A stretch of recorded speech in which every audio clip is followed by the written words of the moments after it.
Hello, good morning friend students. और आज मैं आपको एक चीज़ बताना चाहती हूँ। मैं एक टॉपिक आज मैंने स्टार्ट किया है, गाउट अर्थराइटिस। जैसे कि आप लोग के टॉपिक यूनिट में होगा, यूनिट 3 का टॉपिक है गाउट अर्थराइटिस, जो कि बेसिकली जो गाउट होता है ये आपका किसका डिसऑर्डर है? डिसऑर्डर प्यूरिन मेटाबॉलिज्म का। ठीक है, इसको गाउटी अर्थराइटिस भी कहते हैं और गाउट भी बोलते हैं। बेसिकली ये किसकी वजह से होता है? जब भी आपका यूरिक एसिड जो होता है इसका सिक्रीशन क्या होता है, वो इंक्रीज़ हो जाता है हमारी बॉडी में। जो प्रोडक्शन होता है यूरिक एसिड का, जब ये बहुत ज़्यादा हो जाता है हमारी बॉडी में तो हमारा गाउटी अर्थराइटिस होता है। तो अब इससे पहले कि मैं इसके बारे में डिटेल आपको बताऊँ, आप लोग को कुछ मैं इमेजेस दिखा देती हूँ। जैसे कि ये देखिए, इस इमेजेस में आप देख रहे हैं कि ये बेसिकली जॉइंट में होता है। जॉइंट में स्वेलन आ जाता है, इन्फ्लामेशन आ जाता है और उस जगह पे आपका यूरिक एसिड के क्रिस्टल्स फॉर्म होना स्टार्ट कर देते हैं। देखिए, जैसे कि आप इस इमेज में देख रहे हैं, ठीक है, यूरिक एसिड के आपके क्रिस्टल्स बनने लगते हैं और स्वेलन आने लगती है, इन्फ्लेमेशन आने लगता है। जैसे नेक्स्ट इमेज में आप ये देखिए बोन इरोजन होने लगता है, यूरेट क्रिस्टल्स होने लगते हैं जॉइंट्स की जगह पे। और क्या कहते हैं, ये देखिए आप जिस तरीके से देख रहे हैं क्रिस्टल्स बनने लगते हैं, जिसकी वजह से आपका पेन होने लगता है। और आपका ये देखिए, जिस तरीके से आप देख रहे हैं, ये देखिए फिंगर्स, देखिए इस जगह पे जो ये स्वेलन आई है ये यूरिक एसिड के स्टोरेज की वजह से आई है। जब बॉडी में यूरिक एसिड ज़्यादा हो जाता है, वो एक्सक्रीट आउट नहीं हो पाता है, तो वो इस तरीके से क्रिस्टल्स फॉर्म कर लेता है और ये इकट्ठा हो जाता है, तो ये इस तरीके से बन जाता है। ये देखिए, जैसे जॉइंट्स पे हुआ है, यहाँ पे आपका ये जो ये वाइट वाइट सा दिख रहा है, ये मास है आपका यूरिक एसिड का, जिसको हम लोग टॉफ़ी भी बोलते हैं। देखिए, जिस तरीके से आप लोग देख रहे हैं आप सब लोग, ये देखिए ये वाइट वाइट सा क्रिस्टल्स फॉर्म हुआ है यूरिक एसिड का। ये देखिए, ये फिंगर्स में आपका हुआ है।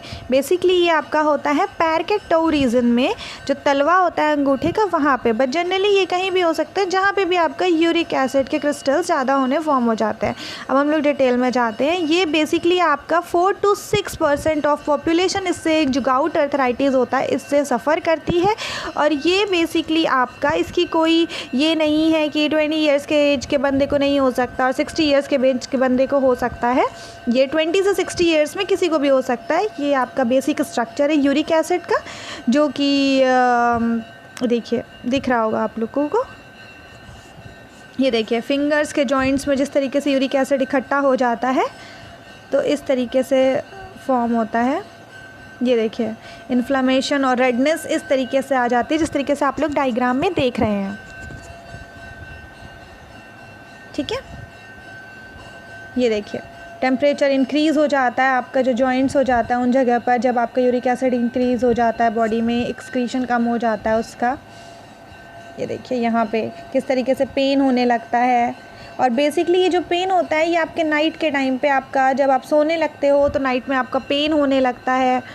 ये जहाँ टो रीजन होता है जो पैर के, ये देखिए बिग जो टो रीजन ऑफ जॉइंट्स का, जो आपका टो रीजन है, यहाँ पे बेसिकली सबसे ज़्यादा यहाँ पे होता है, घुटनों में होता है, फिंगर्स में होता है।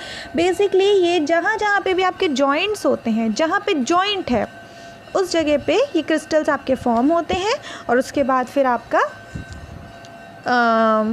स्टोरेज होने लगता है और स्वेलन आने लगती है, जिससे आपका गाउटी अर्थराइटिस कहते हैं। देखिए एक बार देख लीजिए आप लोग इसका। और ये बेसिकली होता किसकी वजह से? ये आपके सेडिमेंट्री लाइफ स्टाइल की वजह से होता है। बहुत ज़्यादा आप एक जगह पे बैठे हुए हैं, बैठ के वर्क कर रहे हैं और सोते रहते हैं पूरा टाइम, कोई मूवमेंट नहीं है बॉडी का, कोई एक्सरसाइज नहीं है, ओबेसिटी। इस वजह की, ऐसी लाइफस्टाइल की वजह से आपका यूरिक एसिड जो होता है वो एक्सक्रीट आउट कम होता है, निकलता बॉडी से कम है। तो जब वो एक्सक्रीट आउट हो नहीं पाता है तो वो आपका क्रिस्टल्स के रूप में एक जगह पे स्टोर होना स्टार्ट कर देता है। और जब ये स्टोरेज होना स्टार्ट कर देता है तो आपका स्वेलन हो जाती है उस जगह पे, बॉडी वो स्वेलन आपकी सूजन के रूप में कन्वर्ट हो जाती है और आपका मूवमेंट कम हो जाता है।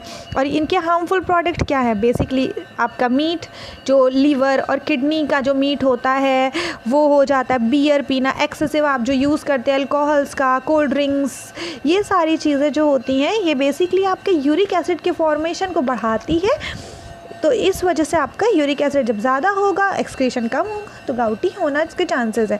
इसमें क्या होता है, आप बेसिकली एंटी इन्फ्लेमेटरी ड्रग्स ले सकते हैं जो कि आपके लिए यूज़ होती है। एंटी इन्फ्लेमेटरी मतलब इन्फ्लेमेशन को कम करने वाली ड्रग्स आप बेसिकली इसमें यूज़ कर सकते हैं। ठीक है, तो आइए अब हम इसकी डिटेल स्टडी करते हैं। गाउटी अर्थराइटिस होता क्या है? बेसिकली यूरिक एसिड वर्ड से आपको एक चीज़ समझ में आ रही होगी कि ये यूरिक एसिड है। यूरिक एसिड मीन्स है कि वो सब्सटेंस जो, अब यूरिक एसिड नाम से ही आपको समझ में आ रहा है यूरिन, मतलब कि यूरिन में पाया जाता है। ठीक है, यूरिक एसिड मीन्स आपके यूरिन में पाया जाता है। ये ऐसा सब्सटेंस है जो कि आपके यूरिन में पाया जाता है। यूरिन मतलब वेस्ट प्रोडक्ट, ठीक है, जो कि जब आपका मेटाबॉलिज्म होता है न्यूक्लिक एसिड का, न्यूक्लिक एसिड क्या बोलते हैं आपके, डीएनए और आरएनए। जब भी आपका डीएनए और आरएनए का मेटाबॉलिज्म होता है तो आपका यूरिक एसिड प्रोड्यूस होता है।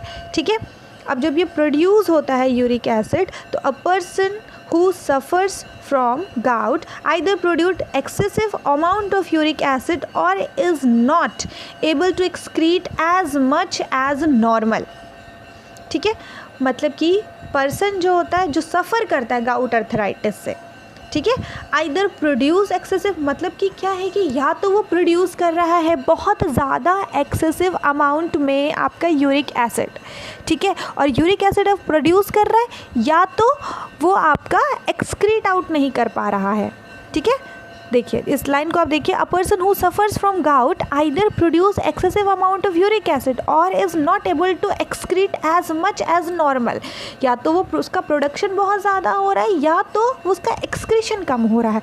इन दो केसेस में ही आपका यूरिक एसिड जो होता है वो स्टोर होना स्टार्ट कर देता है, जिसकी वजह से क्या होता है, the result is buildup of uric acid in blood, मतलब कि यूरिक एसिड आपके ब्लड में बिल्डअप होना स्टार्ट कर देता है, स्टोर होना स्टार्ट कर देता है, जिसकी वजह से क्या होता है, this excess acid then reacts with sodium, मतलब कि ये जो आपका यूरिक एसिड होता है वो आपका सोडियम के साथ रिएक्ट करना शुरू कर देता है। अब जब ये सोडियम के साथ रिएक्ट करना शुरू करता है तो आपका क्या फॉर्म होता है, बनता है आपका सोडियम यूरेट बनने लगता है। अब जब सोडियम यूरेट बन रहा है तो क्या होता है उसके बाद, crystals of this salt accumulate in soft tissues such as the kidney and in the cartilage of the ear and joints.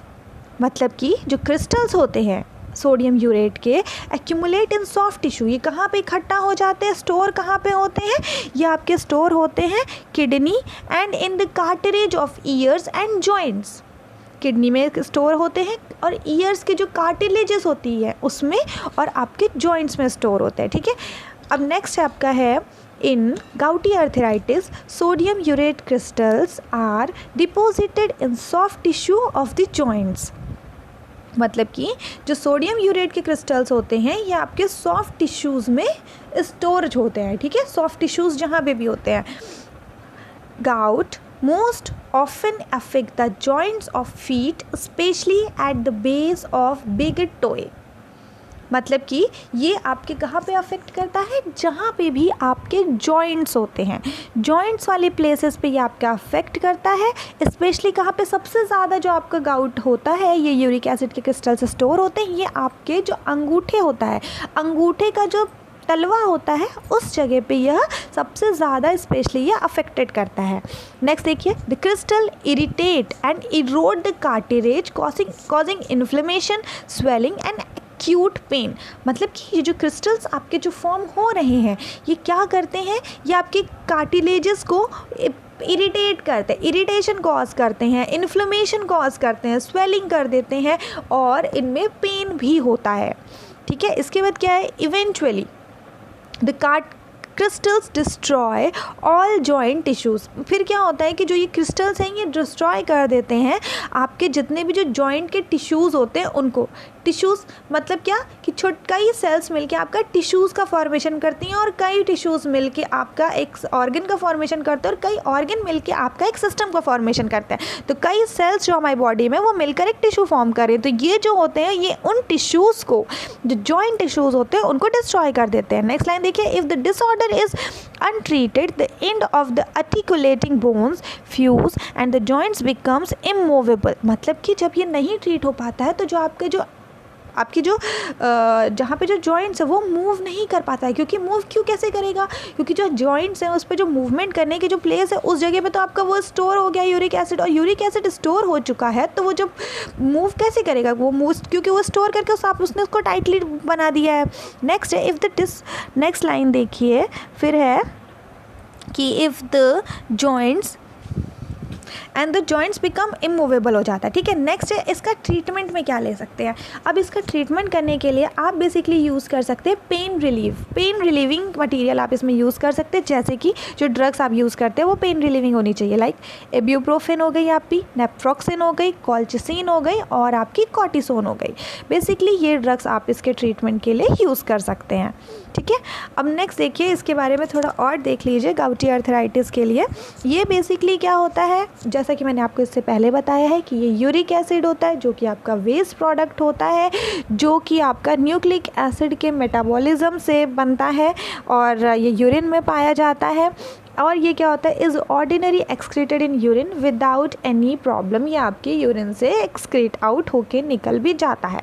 ठीक है, however when blood level of uric acid rise excessively, जब भी आपकी बॉडी में जो blood level होता है uric acid का, वो जब यूरिक एसिड आपके ब्लड में बढ़ना स्टार्ट हो जाता है, जिसकी वजह से क्या होता है, या फिर इसका जो प्रोडक्शन होता है वो बहुत ज़्यादा हो रहा है, ये तब आपका बढ़ता है बॉडी में, या तो फिर इसका जो एक्सक्रीशन हो रहा है ये कम होता है। अगर ऐसा होना स्टार्ट हो जाता है, इट में deposited as a needle shape urate crystals in a soft tissues of joint. जैसे कि मैंने इससे पहले भी बताया, तो ये क्या करता है, ये डिपॉजिट होना स्टार्ट कर देता है, स्टोरेज होना स्टार्ट कर देता है आपके जॉइंट्स में। निडल शेप के छोटे छोटे क्रिस्टल्स रूप में ये आपका यूरेट क्रिस्टल्स बनना स्टार्ट हो जाता है। And inflammatory response follows leading to an agonisingly painful attack of gouty arthritis. इसकी वजह से क्या होता है कि आपका इन्फ्लेमेशन होता है तो कभी कभी आपको गाउटी अर्थराइटिस की वजह से बहुत एक्यूट पेन का अटैक भी आना स्टार्ट हो जाता है। ठीक है, the initial attack typically affect one joints, मतलब कि जब इनिशियली आपका अटैक आता है तो ये आपका ज़रूरी नहीं है कि दोनों पैर के जॉइंट्स में अफेक्ट करे। ये इनिशियल स्टेज पे क्या करता है, आपके एक पैर के एक जॉइंट में अफेक्ट करता है, often at the basis of great toe. Basically ये जो स्टार्ट होता है ये आपके टोए के पैर के तलवों के, अंगूठे के पैर के तलवों के रीजन में ही स्टार्ट होता है। ठीक है, अब नेक्स्ट देखते हैं। गाउट जो होता है ये मोर कॉमन डिजीज़ होती है, बहुत ऐसा नहीं है कि ये बहुत मतलब नहीं हो सकती किसी को। ये बेसिकली जो होती है ये बहुत ही कॉमन डिजीज़ होती है और ये जनरली मेंस में ज़्यादा होती है एज़ कंपेयर टू आपके वुमेंस में। ठीक है, बिकॉज क्यों होती है, क्योंकि जो मेंस होते हैं उनके अंदर जो उनका जो ब्लड लेवल में यूरिक एसिड का जो फॉर्मेशन होता है वो ज़्यादा होता है एज़ कंपेयर टू फीमेल के। ठीक है, अब फॉर्मेशन ज़्यादा कैसे हो रहा है, क्यों ज़्यादा हो रहा है, क्योंकि हमारे जो फीमेल्स होती हैं, फीमेल्स की बॉडी में ईस्ट्रोजन नाम का हार्मोन्स पाया जाता है। अब वो ईस्ट्रोजन हार्मोन्स क्या करता है कि यूरिक एसिड का जो एक्सक्रीशन होता है उसका जो लेवल होता है, रेट ऑफ एक्सक्रीशन जो होता है वो ज़्यादा होता है ईस्ट्रोजन की वजह से। तो इस वजह से ये प्रोडक्शन, स्टोरेज जो या प्रोडक्शन कह लीजिए आप लोग, ये ज़्यादा होता है एज़ कम्पेयर टू फीमेल्स के मेल में। ठीक है, बिकॉज अब नेक्स्ट लाइन देखिए, because gout seems to run in families genetic factor are definitely implicated. मतलब कि गाउट ये अनुवांशिक डिजीज़ होती है, जेनेटिक डिजीज़ भी हो सकती है, या फिर हो सकता है ये लाइफ टाइम के बाद भी हो सकता है, एक एज के बाद भी जब यूरिक एसिड, लेकिन बेसिकली ये जेनेटिक डिजीज़ भी होती है कि अगर आपकी फैमिली में किसी को है तो आपको होना ज़रूरी, मतलब हो सकता है, ऐसा चांसेस हैं कि आपको हो सकता है, ये जेनेटिक डिजीज़ है। ठीक है, नेक्स्ट लाइन देखिए, untreated gout can be very destructive. The articulating bone infuse the immobilization the joints. मतलब कि जो गाउट आपका हो सकता है जब ट्रीटमेंट नहीं हो पाता है, अनट्रीटेड जो गाउट होते हैं, कैन बी वेरी डिस्ट्रक्टिव, ये क्या करता है, आपके जो बोन्स होती हैं, जिस जगह पे जो बोन्स के जॉइंट्स होते हैं उसमें इकट्ठा हो जाता है। बोन्स के जो जॉइंट्स होते हैं इमोबिलाइजेशन मतलब मूवमेंट ख़त्म कर देता है उस जगह पे। Fortunately several drugs, colchicine, non steroidal anti inflammatory drug, glucocorticoids and others जो होती हैं, ये इनके बेसिकली ट्रीटमेंट के लिए हमारे इंडिया में अभी इसके ट्रीटमेंट के लिए यूज़ की जाती हैं, ठीक है। दैट टर्मिनेट और prevent gout attacks are available. ये बेसिकली ये जो कुछ ड्रग्स हैं ये आपकी गाउट के अर्थराइटिस के लिए बेसिकली हमारे इंडिया में अवेलेबल है इसके ट्रीटमेंट के लिए। उसमें से एक बार फिर से देख लीजिए कौन कौन सी ड्रग है। कॉल्चिसिन हो गई, non steroidal anti inflammatory drug, ठीक है, ग्लूकोकॉर्टिकॉइड्स और कुछ जो मैंने इससे पहले भी ड्रग्स बताई हैं वो बेसिकली। अब क्या है नेक्स्ट देखिए, patients are advised to drink plenty of water and to avoid excessive alcohol consumption। मतलब कि जो भी आपके गाउटी अर्थराइटिस के पेशेंट्स होते हैं उनको क्या करना है, आप ज़्यादा से ज़्यादा पानी पीजिए, ज़्यादा से ज़्यादा ड्रिंक वाटर, तो आपका यूरिन उतना ही ज़्यादा आएगा। अब जब यूरिन ज़्यादा होगा तो यूरिक एसिड का एक्सक्रीशन उतना ज़्यादा होगा। अब जब यूरिक एसिड का एक्सक्रीशन एक्सेस अमाउंट में होगा तो आपका स्टोरेज जो यूरिक एसिड है वो होएगा ही नहीं, होएगा नहीं तो क्रिस्टल फॉर्म्स नहीं होंगे, क्रिस्टल फॉर्म्स नहीं होंगे तो आपका स्वेलन नहीं होगा, इन्फ्लेमेशन नहीं होगा, गाउटी अर्थराइटिस नहीं कॉज होगा। और दूसरी चीज़ कि अल्कोहल का कंजप्शन कम करना चाहिए, अल्कोहल कंजप्शन नहीं करना चाहिए ना के बराबर, क्योंकि विच प्रोमोट्स यूरिक एसिड का ओवर प्रोडक्शन। मतलब कि अल्कोहल जो होता है ये आपके यूरिक एसिड का प्रोडक्शन को बढ़ाता है, ओवर प्रोडक्शन करता है ये आपके यूरिक एसिड्स का।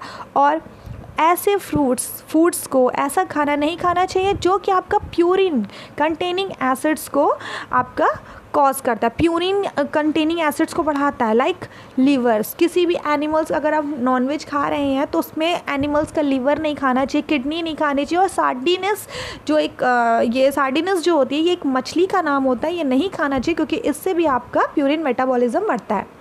तो ये आपका बेसिकली हो गया गाउट अर्थराइटिस। और इसके डिटेल में नोट्स मैंने आप सभी को व्हाट्सएप ग्रुप में PDF फॉर्म में आपको दिए हुए हैं, तो उसकी आप डिटेल स्टडी कर सकते हैं। ये एक बेसिक ओवरव्यू टाइप का था जिससे कि आपको पता चल जाए कि गाउट बेसिकली होता क्या है।